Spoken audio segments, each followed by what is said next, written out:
Well, boy, whoever said about the highest of highs and the lowest of lows,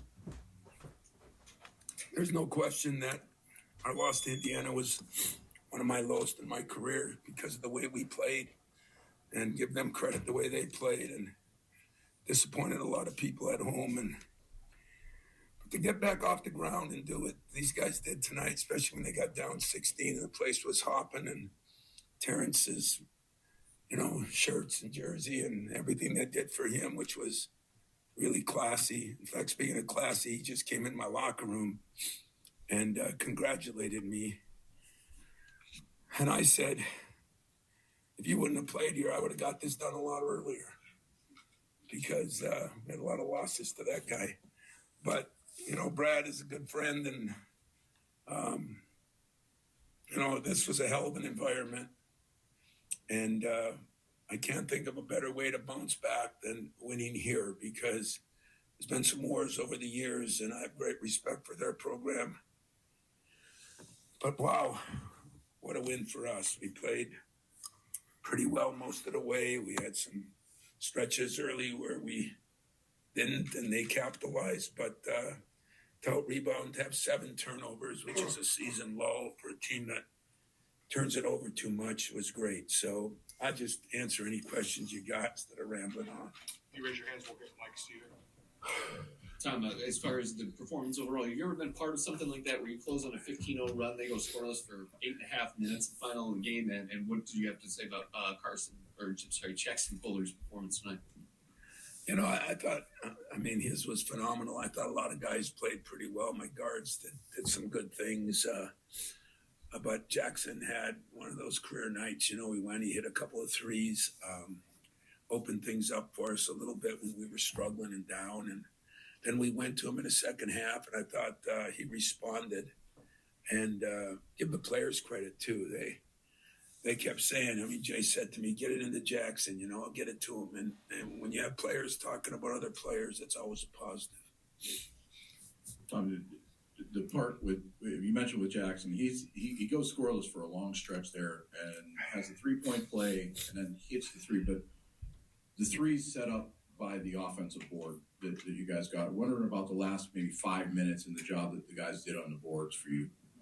Yeah, we felt that, maybe a little bit of strength in numbers. We thought they missed some threes that were open threes, wide open threes, because maybe they got a little tired themselves.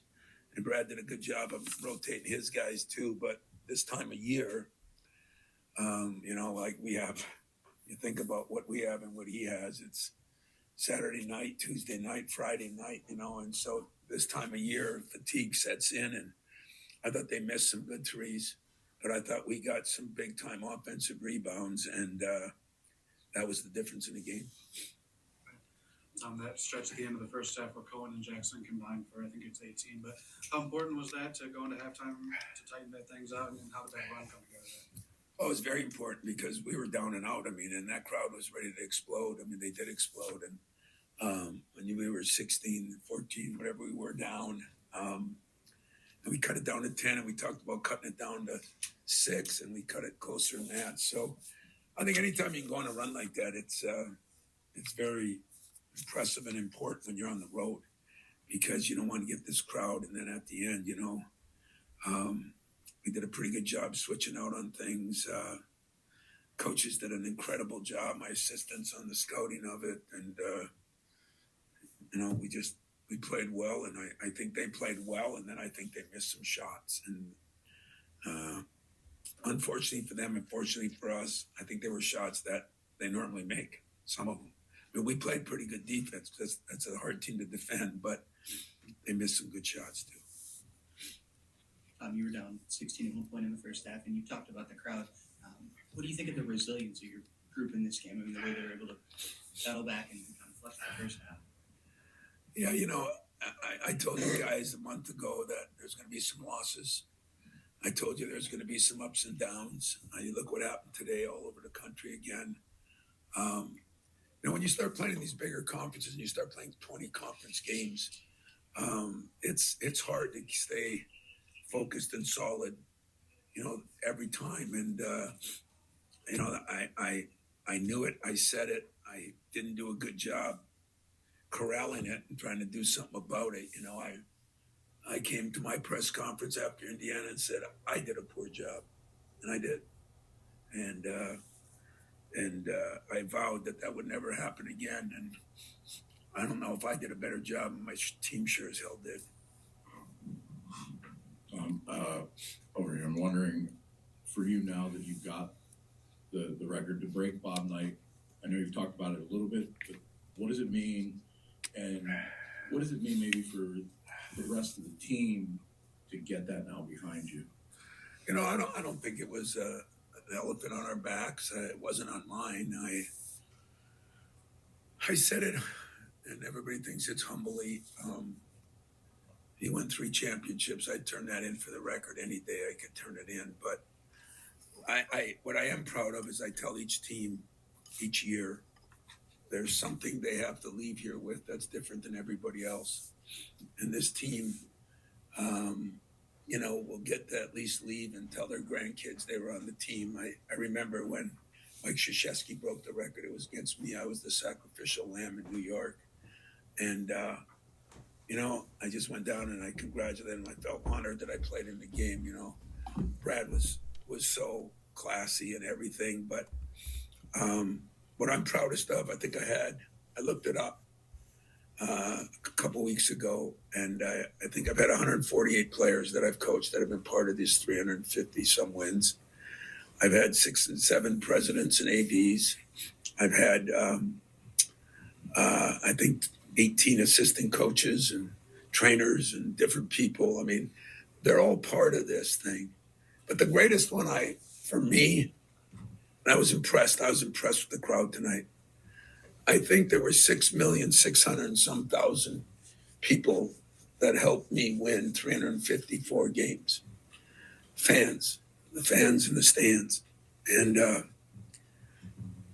that's what I think is building a program. And I'm proud of that.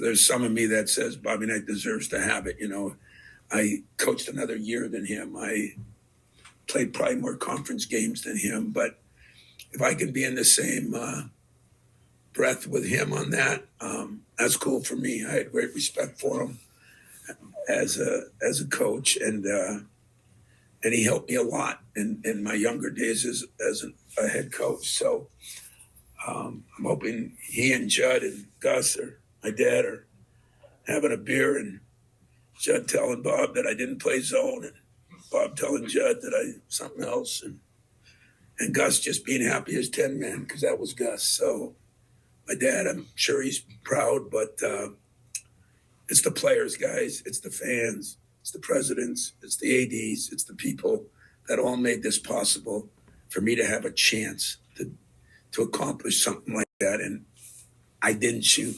I didn't dribble. They did it for me, and I'm so appreciative of that. Is this one of the better? I'm sorry, on your right over here.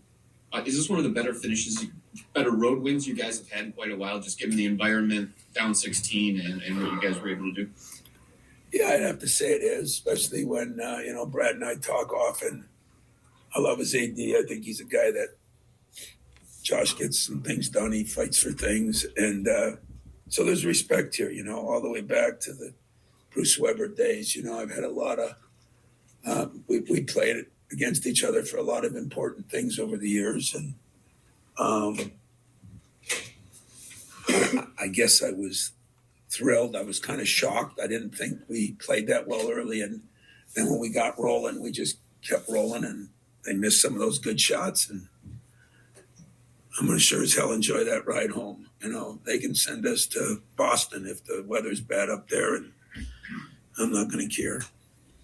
Tom, you've had a number of bigs throughout your career that could stretch a defense and how that changes things. And obviously defenses are sagging off your bigs right now, but they made them pay tonight. What effect does that have on the whole game when Kohler's hitting those, Xavier hit one, and just how that changes? You know, I'm glad you said that, because even Xavier, you know, I mean, he, one of these days, he's